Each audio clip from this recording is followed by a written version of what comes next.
Hello everyone, welcome back to 매튜 글로벌 영어입니다. 자, 오늘은요 여러분, 제가 여러분 자녀들, 초등학생 자녀들 어떻게 해야 영어 공부 성공할 수 있는지 설명드리겠습니다. 자, 지금까지 이 방식으로 안 하신 분들은 5년을 낭비하신 겁니다. 초등학교 13세까지 다니잖아요. 10년을 낭비하신 분들도 계세요. 이 방법을 모르시면 영어가 성공할 수가 없습니다. 여러분, 이 방식 꼭 기억하시고요. 따라해 주시면 반드시 성공하실 거예요. 자, 영상 끝까지 지켜보시고요. 비법 얻어가시기 바랍니다. 자, 먼저 지금 오랫동안 영어를 배웠는데도 말 한마디 못하는 경우가 일반적이죠. 자, 그 다음에 우리 아이 영어 공부 지금 정말 이대로 괜찮을까요?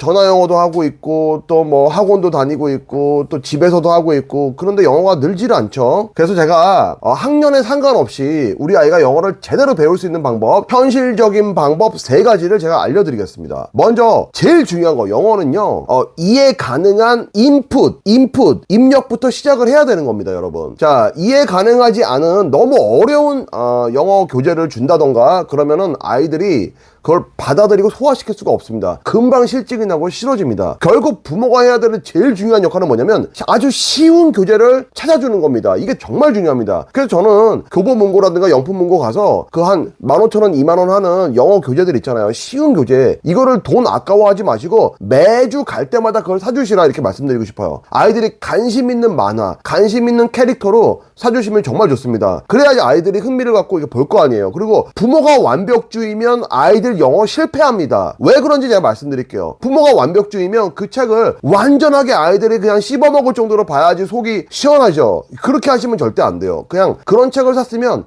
낭비한다고 생각하지 마시고 집에다 그냥 이렇게 아무 데나 그냥 놔둬야 돼요. 그럼 아이들이 왔다 갔다 하면서 그냥 평화로운 마음에서 그걸 한번 볼 수 있도록 해주셔야 되는 겁니다. 너 이거 오늘 해? 안 하면 너 두들겨 맞는다? 이런 식으로 하면 영어 100% 실패하시는 겁니다. 그러니까 그 책을 아무 데나 그냥 놔두고 아이들이 그냥 관심 있을 때 그냥 볼 수 있도록, 그 책이 어디 가진 않잖아요. 집안 어딘가 있을 거 아니에요. 그럼 아이들이 1학년, 2학년, 3학년, 4학년, 5학년, 6학년이 되면서 그 책을 언젠간 보게 된다고요. 그래서 관심 있는 캐릭터, 관심 있는 주제를 선택해 주는 게 정말 중요하고요. 아이가 지금 이해할 수 있는 그 정도 수준의 영어책을 골라주는 게 정말 부모의 역할이고 선생님의 역할입니다. 너무 어려운 걸 막 주입하려고 하면 그 과목이 싫어집니다. 정말 중요한 게 아이가 너 영어 좋아하니? 그럴 때 정말 나 좋아한다고 말할 수 있는 아이, 그 아이가 바로 영어 공부 성공한 겁니다. 근데 대부분 보세요. 하기 싫은데 막 억지로 막 단어 막 50개씩 외우고, 하기 싫은데 막 문장 억지로 막 하고, 또 학교 공부 시험 때문에 막 억지로 공부하고, 이러면 영어가 잘 될 수가 없습니다. 여러분, 그런 말 있잖아요. 열심히 하는 것보다 그걸 즐기면서 하는 사람이 더 뛰어난 거고, 그렇죠? 그런 말 있잖아요. 그러니까 뛰는 놈 위에 나는 놈 있고, 이런 얘기 있잖아요. 그것처럼 즐기면서 하는 사람을 따라갈 수가 없는 겁니다. 그래서 아이들이 그걸 즐기면서 할 수 있도록 그런 환경을 조성해 주는 거. 자, 제일 중요한 거 뭐예요? 쉬운 영어책을 마련해 주자.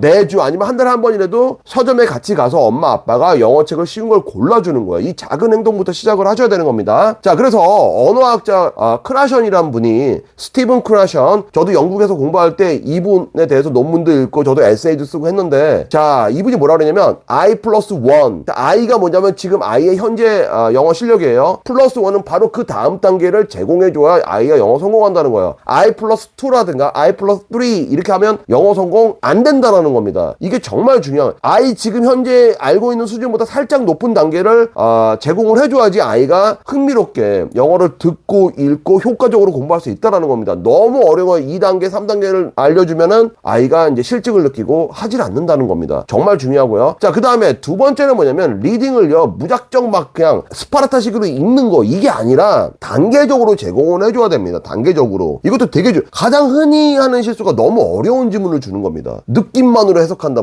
영어로 받아들여야 된다. 이게 근데 맞는 아이가 있고 안 맞는 아이가 있어요. 다 그게 맞는 게 아니에요. 그냥 전교 1등 방법이 전교 꼴등한테 맞지가 않잖아요. 그러니까 전교 꼴등한테는, 여러분 아이가 꼴등이라는 건 아니에요. 꼴등한테 맞는 방법을 해줘야 되는 거잖아요. 무슨 말씀인지 아시겠죠? 그래서 이런 것들이 정말 중요합니다. 그래서 결국 아이가 영어를 싫어하지 않고 좋아할 수 있도록, 정말 흥미로울 수 있도록, 자꾸 오늘도 영어 공부하고 싶어하고 자꾸 이렇게 영어하고 친화가 될 수 있도록 여러분 만들어주는 게 정말 중요하고요. 그래야 성취감도 올라가고요. 또 한국어로 해석했을 때도 이게 이해 가능한 수준이어야 됩니다. 만약에 이게 이해도 안 되고 한국말로 어떻게 해석할지도 몰라, 이러면 영어를 망하는 겁니다, 여러분. 그래서 문장의 어떤 구조를 익혀 익혀가면서 논픽션 지문 막 이렇게 익숙해지는 방향으로 나가야 되는 거야. 아이들이 좀 뭐 이렇게 동화라든가 또 이렇게 뭐 그냥 어떤 이야기 만들어 놓은 거 있잖아요. 재밌는 이야기 이런 것들로 단계별로 공부를 해야지 아이들이 발전이 된다라는 겁니다. 너무 그 어려운 걸로 엉뚱하게 교재를 제공해주면 아이들이 대부분 다 실패한다는 겁니다. 자, 세 번째는 뭐냐면요. 아이가 이렇게 많이 좀 배웠어요. 단계별로 쉬운 교재를 배웠어요. 그럼 이거를 말할 수 있는 기회를 제공해줘야 되는 겁니다. 이게 전화 영어를 하시던지 저는 화상 영어가 좋다고 생각합니다. 화상 영어. 지금 화상 영어가 다 가능하잖아요. 인터넷도 우리나라는 빠르고 지금 그 코로나 이후에 코비드-19 코로나 이후에 화상 영어가 많이 활성화가 됐어요. 저희 아이들도 지금 화상 영어로 다 1년치씩 다 등록을 하고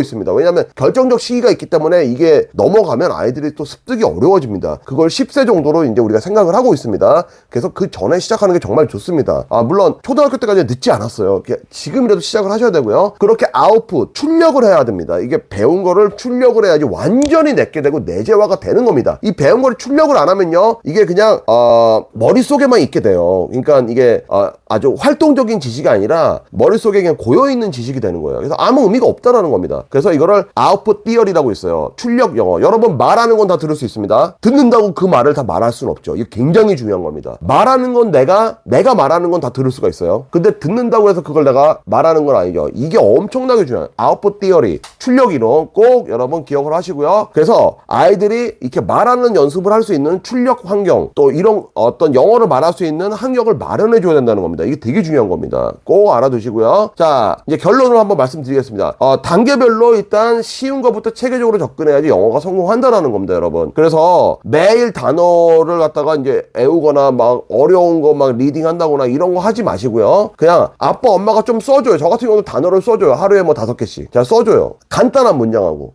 이게 써줘요. 그러면 그 정도만 그냥 하게끔 몇 번 한번 써보라고 하고 한번 소리내서 한번 같이 한번 읽어보고 이 정도. 그러니까 거의 제가 이거를 지금 4년째 해오고 있어요. 근데 정말 효과 있습니다. 그러니까 영어 회화도 뭐냐면 일상에서 제일 많이 쓰는 표현 100개 있죠. 그거를 매일 하는 거야. 아침에 일어날 때부터 제가 해주는 거예요. 이런 게 되게 중요합니다, 여러분. 그렇게 꼭 한번 해보시고요. 자, 그 다음에 저는 또 어떻게 하냐면 아이들이 그 아웃풋 티어리 약간 출력 환경을 마련해줘야 된다고 그랬잖아요. 그래서 아침에 일어나면 영어로 얘기를 해요. Good morning, did you have a good night sleep? 이런 식으로. 그러니까 이런 것들이 아이들한테 알게 모르게 이제 스며든다라는 거죠. 그래서 한 100개 정도만 그렇게 해주시면 정말 좋습니다. 일상에 많이 쓰이는 100개 영어 예문 뭐 쉽게 구할 수가 있어요. 그래서 그런 거 뭐 챗GPT한테 물어봐도 되고요. 그래서 100개 정도를 뽑아가지고 그것만 계속 반복해줘요. 아침, 점심, 저녁으로. 주말이면 주말에 또 그 맞는 또 말들이 있잖아요. 그런 표현들 한 100개만 집에서 한번 할 수 있게끔 해주는 거예요. 그러니까 너무 완벽하게 모든 걸 다 하려고 하지 말고 그거라도 하는 겁니다. 그러면은 중간 이상은 가잖아요. 이런 식으로. 그러니까 단어 써주기, 엄마 아빠랑 함께 공부하기, 또 그 다음에 교보문고나 연풍문고 와서 같이 책 고르기, 그 다음에 소리내서 읽기, 그 다음에 집에서 이렇게 영어로 한마디씩이라도 말해주기. Did you have a good night sleep? 이렇게. Yes, I did. 이렇게. 뭐 이렇게 보면은 이렇게 good morning 이렇게 한마디라도 하는 게 정말 중요한 겁니다. 자, 그래서 이 영상 도움이 되셨다면 구독, 좋아요 눌러주시고요. 다음에 더 좋은 컨텐츠로 또 찾아뵙겠습니다. Have a nice day. Okay, God bless you.